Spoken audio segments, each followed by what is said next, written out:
Сәлеметсіңдер ме, балалар? Бүгінгі біздің тақырып ағаш отырғызу. Здравствуйте, ребята! Сегодняшняя наша тема – садить дерево. Жаңа сөздер, новые слова. Напиши в словарь и выучи. Емен – дуб, қайың – береза, терек – тополь, тоғай – лес, роща, тамыр – корень, аялау – беречь. Бірінші тапсырма. Сұрақтарды көршіңмен кейін сыныппен бірге талқыла. Ответь на вопросы. Газет оқисың ба? Ты читаешь газету?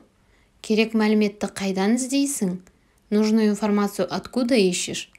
Ағаш отырғызу туралы қайдан білуге болады? Откуда можно узнать про то, как садить дерево? Менімен бірге оқы. Қайың, көшет отырғызу, емен, терек. Екінші тапсырма. Нұрғали ағаның бағы туралы оқы. Прочитай текст. Нұрғали ағаның ауласы ағашқа толы. 400-500-дей жеміс ағашы, алма мен алмұрттың 2-3 сорты, теректердің бірнеше сорты, қайың, емен, табиғи долана жайқалып тұр. Бала кезімнен тау-тасты аралап, шөптің, ағаштың неше түрімен таныс болдым. Әлі есімде 3-ші сыныпта оқимын. Балалармен таудан алма ағашты көріп, тамырымен қазып алып, аулаға келіп отырғыздым. Оны аялап күтуді әкем үйретті. Қазір ол жемісі бар үлкен ағаш болды. Мен 70-тен астым, ол 60-тан асты. Ағаш отырғызу осылай басталды. Кейін 15-20 түп алма ағашын отырғыздым. Олар да жемісін беріп жайқалып тұр. Қазақта атадан мал қалғанша тал қалсын деген сөз бар. Тіпті ағаш өсіруді бала тәрбиелегенмен бірдей деп есептеймін. Табиғатты қалай аяласаң, ол саған солай жауап береді. Сад дяди Нургали. Во дворе Нургали много деревьев. Около 400-500 фруктовых деревьев.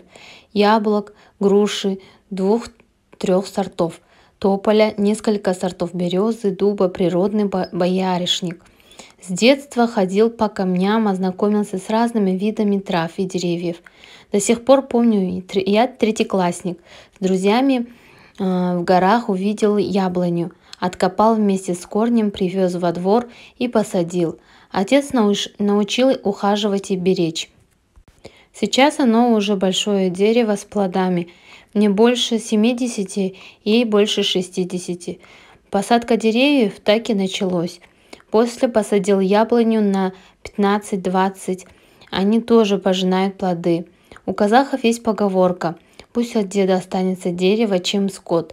Даже думаю, выращивание деревьев – это то же самое, что воспитывать детей. Как ты будешь беречь природу, так и она тебе ответит. Үшінші тапсырма.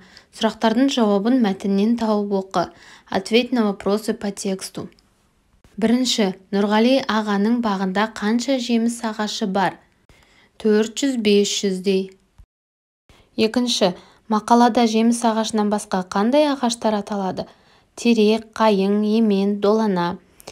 Нұрғали аға 3-ші сыныпта қандай ағаш отырғызды? Алма ағашын. Ол ағаш неше жылдан бері өсіп тұр? 60 жылдан бері. Мақалада қандай өнегелі сөздер бар? Атадан мал қалғанша жан қалсын. 4-ші тапсырма.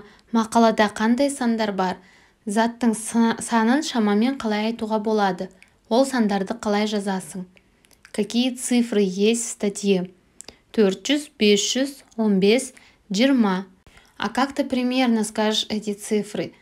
400-дей, 500-дей, 15-дей, 20-дай. 5-ші тапсырма. Шамамен алынған сандары бар сөйлемді теріп жаз. Напиши предложение с примерными цифрами. Олар 2-ші, 3-ші, 5-ші, 8-ші, 9-ші сөйлемдер. 6-ші тапсырма. Оқығаның бойынша сурет салыстыр. Нарисуй, что прочитал. Біздің бақшада 10 шақты жеміс ағашы өсіп тұр. Олар бақшаны қоршай орналасқан. Бақшаға біз 4-5 қатар қауын мен қарбыз ектік. Сондай-ақ 5-6 қатар қызанақ пен қияр ектік. Қызанақ, сәбіз, пиязды 2 қатардан ектік. Бақшаның кіреберісінде таңқурай өсіп тұр. В нашем саду растет около 10 фруктовых деревьев. Они расположены вокруг сада. Мы в сад посадили 4-5 ряд арбуза и дыни. Еще посадили 5-6 ряд помидоров и огурцов. Морковь и лук посадили по 2 ряда. При входе в сад растет малина. 7-ші тапсырма. Өз қиялыңдағы бақтың суретін сал. Көршіңе сипаттап суретті салуын сұра. Кейін өз суретіңмен салыстыр. Нарисуй сад в твоих фантазиях. На этом мы закончили урок. Подпишись, чтобы не пропустить следующий урок. Осымен біздің сабағымыз аяқталды. Келесі сабақта кездескенше сау бол.